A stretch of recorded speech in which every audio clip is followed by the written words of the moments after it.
और इस बीच भारत अपनी ताकत लगातार बढ़ाता जा रहा है। लखनऊ से भारत की अजेय ताकत की गाथा की गूंज सुनाई दे रही है। Uttar Pradesh defence industrial corridor में BrahMos supersonic cruise missile protection unit का उद्घाटन हुआ।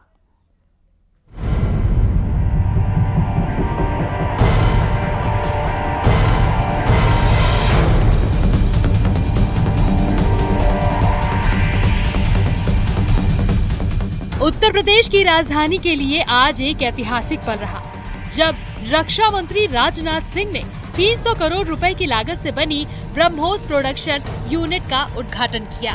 ये यूनिट हर साल 80 से 100 ब्रह्मोस मिसाइलें बनाएगी, जो दुनिया की सबसे तेज सुपरसोनिक क्रूज मिसाइल है। इसकी रेंज 290 से 400 किलोमीटर और स्पीड मार्क 2.8 है। इस मौके पर सीएम योगी ने आतंकवाद के खिलाफ भारत की दृढ़ता को दुनिया के सामने रखा।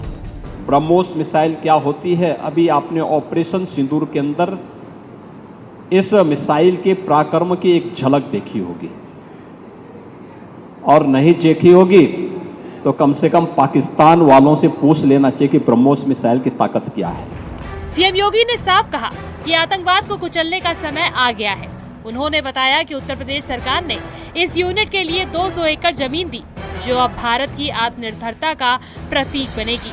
योगी ने प्रधानमंत्री मोदी की उस घोषणा को दोहराया कि अब हर आतंकी घटना को युद्ध माना जाएगा। आतंकवाद के प्रति प्रधानमंत्री जी ने घोषणा की है कि कोई भी आतंकी घटना अब युद्ध जैसा होगा।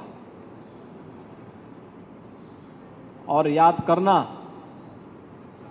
आतंकवाद को जब तक हम पूरी तरह कुचलेंगे नहीं, तब तक समस्या का समाधान होगा भी नहीं। अब समय आ गया है जब इसको कुचलने के लिए हम सबको एक स्वर से प्रधानमंत्री मोदी जी के नेतृत्व में पूरे भारत को, पूरे उत्तर प्रदेश को मिलकर के इस अभियान के साथ जुटना होगा। आतंकवाद कुत्ते की पूंछ है जो कभी सीधी होने वाली नहीं। ऑपरेशन सिंदूर ने पाकिस्तान को करारा जवाब दिया। 22 अप्रैल को पहलगाम में हुए आतंकी हमले के बाद, जिसमें 26 मासूमों की जान गई थी, भारत चुप नहीं बैठा। भारतीय वायुसेना ने ब्रह्मोस मिसाइलों के साथ पीओके और पाकिस्तान में 9 आतंकी ठिकानों को नेस्तनाबूद कर दिया, जिसमें 100 से ज्यादा आतंकवादी मिट्टी में मिल गए। फिलहाल तो लखनऊ की ये यूनिट न सिर्फ ब्रह्मोस मिसाइलें बनाएगी, बल्कि भारत के आत्मसम्मान और शक्ति को नई ऊंचाइयों तक ले जाएगी। Bureau report, news 18।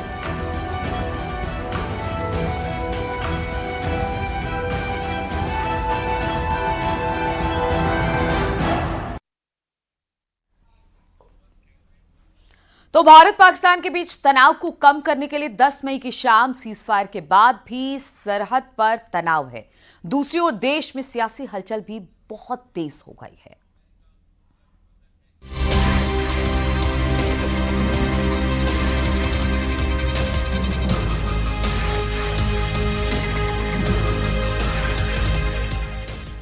दस मई की शाम भारत और पाकिस्तान ने सीज फायर की घोषणा की, जिसे पहले अमेरिकी राष्ट्रपति डोनाल्ड ट्रंप ने ऐलान किया।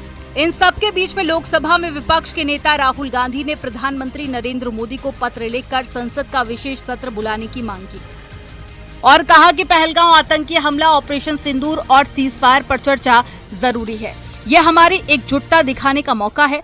राहुल ने ये भी जोड़ा कि सीज फायर की घोषणा पहले ट्रंप ने की, जिसने कई सवाल खड़े किए। कांग्रेस नेताओं ने इसका समर्थन किया।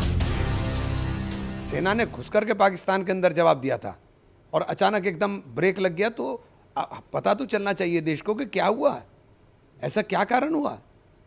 हमारा तो मॉरल बहुत हाई है और हमारी देश की सेना का मॉरल बहुत हाई है, एकदम ब्रेक लगा दिया। तो ये सब चीज़ें सवाल पैदा कर रही हैं, जो इसलिए कह रहे हैं कि प्रधानमंत्री, जब देश के प्रधानमंत्री के लिए सारे देश ने एकजुटता के साथ कहा कि हम साथ हैं, विपक्ष ने कहा कि आपके हर फैसले के साथ हैं, तो ये इतना बड़ा फैसला हुआ, क्या इस फैसले की जानकारी नहीं होनी चाहिए?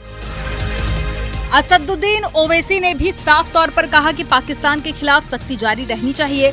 पाकिस्तान नफरत फैलाने वाला देश है। सीज फायर के बावजूद हमें पहलगाम हमले के गुनहगारों को सजा देनी होगी। यहाँ पर अमन को बिगाड़ने के लिए, यहाँ पर हिंदू और मुसलमानों में निफाक पैदा करने के लिए और इनको ये बात पसंद नहीं आती। आप अंदाजा लगाइए कि भावलपुर और मुरीदकी में हमला हुआ तो जो शख्स अमेरिका में टेररिस्ट है, हाफिज अब्दुल रऊफ, ये LET के सदर का बेटा, वो नमाज जनाजा पढ़ा रहा, उसके पीछे बैंड ऑर्गेनाइजेशन लोग खड़े, उनके पीछे पाकिस्तान की फौज खड़ी हुई। विपक्ष के नेताओं की मांग ने सियासी माहौल को गर्म कर दिया है। कांग्रेस का कहना है कि सरकार को संसद में जवाब देना होगा कि सीज फायर के पीछे क्या समझौता हुआ और अमेरिका की भूमिका क्या थी। और एक सवाल ये भी कि क्या पाकिस्तान अपनी नापाक हरकतों से बाज आएगा। Bureau report, news 18।